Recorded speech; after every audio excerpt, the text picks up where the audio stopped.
কথায় আছে না, কয়লা ধুইলেও ময়লা যায় না। কিন্তু আজকের এই কালো কয়লাটাই আমি ব্লেন্ডারে ব্লেন্ড করে এমন একটা কার্যকরী কিচেন হ্যাক আপনাদের সাথে শেয়ার করব। এই পেস্টটাই যে দেখতে পাচ্ছেন, এই পেস্টটা ব্যবহার করে হাজার বছরের ময়লাও আপনার নিমিষেই উধাও হয়ে যাবে। এই যে এই পেস্টটা আপনার প্যানের মধ্যে এভাবে লাগিয়ে হাত দিয়ে ঘষা দেওয়ার সাথে সাথেই দেখতে পাচ্ছেন আমার প্যানগুলো একবারে সাদা ফকফকা হয়ে গেছে। তো এই টিপসটা আজকে আপনাদের সঙ্গে শেয়ার করতে যাচ্ছি। খুবই কার্যকরী একটা টিপস, শেয়ার করে রাখতে পারেন আপনার টাইম লাইনে, ইনশাল্লাহ কাজে লাগবে। বর্তমান সময়ে এই কিচেন হ্যাকটা সোশ্যাল মিডিয়াতে বেশ তোলপাড় শুরু করে দিয়েছে। তো আমি চিন্তা করলাম ওয়াই নট আমিও বাসায় এটা ট্রাই করি।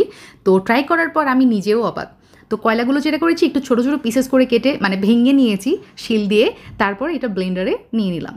ব্লেন্ডারে এটা খুবই সুন্দর করে একদম পাউডার বানিয়ে ফেলতে হবে। তো এই যে দেখতে পাচ্ছেন, যদি আপনার একটু দানা দানা থেকে থাকে সেক্ষেত্রে আপনি চালুনি দিয়ে এটা ছেলেও নিতে পারেন, যাতে করে এর মধ্যে কোনো লাম্পস না থাকে। তো দেখতে পাচ্ছেন একদম ফাইন একটা পাউডার পেয়ে গেছি আমি। নেক্সট স্টেপে চলে যাচ্ছি। এখন এখান থেকে এই কয়লার পাউডার থেকে আমি 4 টেবিল চামচ একদম ভরে ভরে এখানে নিয়ে নিয়েছি। এখন লাগছে আমার বেকিং পাউডার। আমি এখানে 1 চামচ বেকিং পাউডার দিয়ে দিলাম। তার সাথে লাগছে আমার লেবু। এখানে একটা লেবুর রস আমি ব্যবহার করেছি, মিডিয়াম সাইজ একটা লেবু। তো একটা লেবু দিয়েই 100টা লেবুর মানে শক্তি এখানে সৃষ্টি হয়ে যাবে ইনশাল্লাহ। তার সাথে এখানে ব্যবহার করেছি ডিশওয়াশার, লিকুইড ডিশওয়াশার আমি এখানে ইউজ করেছি। যে কোনো ব্র্যান্ডের নিলেই হয়। আমি অল্প করে ডিশওয়াশার এখানে অ্যাড করছিলাম আর কয়লার মিশ্রণে মিক্স করছিলাম।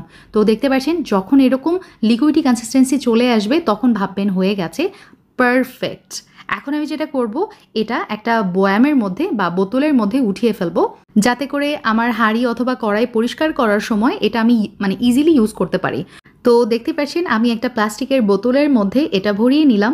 তো হয়ে গেছে। এখন এটা কিভাবে ইউজ করতে হবে চলুন আপনাদেরকে দেখিয়ে দিচ্ছি। তো আমার বাসায় যেই পাতিলগুলো বা প্যানগুলো ময়লা ছিল সেগুলো আমি বের করে নিয়ে আসছি। কড়াই, হাঁড়ি, পাতিল, থালা, বাটি সব কিছু এই মিশ্রণ দিয়ে ক্লিন করে ফেলতে পারবেন। তো দেখতেই পাচ্ছেন অনেক দিন ধরে এটা আমি উঠানোর চেষ্টা করছি, তত ভালো মতো ওঠেনি। এখন দেখা যাক এটা আমি কিভাবে উঠিয়ে নিই, আপনাদের চোখের সামনে এটা ক্লিন করে দেখাবো। তো এখানে সামান্য প্রথমে পানি ভরিয়ে নিয়েছি, তারপরে দিয়ে দিলাম ম্যাজিক্যাল এই ব্ল্যাক পেস্ট বা ডিশ ওয়াশার, যেটা কিনা ম্যাজিকের মতো কাজ করে। যাই হোক, আমি আলতো করে পাতিলের গায়ে লাগিয়ে নিলাম।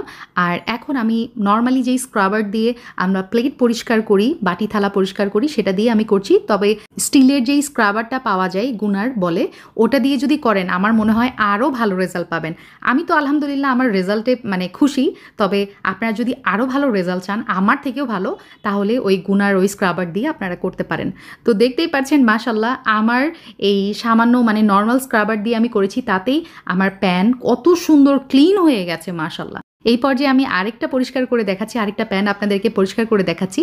তো এই প্যানটা যেটা হয়েছে একদম না মানে তেল চিটচিটে হয়ে গেছে আর পিছনে একদম লাল হয়ে গেছে, হাত দিলে কেমন জানি আঠা আঠা লাগতো। তো এটাও আপনাদেরকে আপনাদের চোখের সামনে ক্লিন করে দেখালাম। দেখেন এটাও কত সুন্দর পরিষ্কার হয়েছে। যদি আপনারা ওই যে গুনার মাজুনি দিয়ে করেন তাহলে এটা কিন্তু আরও সুন্দর পরিষ্কার হবে। আর আরেকটা টিপস বলি, এই ম্যাজিক্যাল পেস্ট আপনারা হাঁড়িতে মাখিয়ে কিছু সময় ওয়েট করবেন, তারপরে মেজে নিলে বেস্ট রেজাল্ট পাবেন। সো এনাফ ফর টুডে, আবার দেখা হবে। আল্লাহ হাফিজ, আসসালামু আলাইকুম।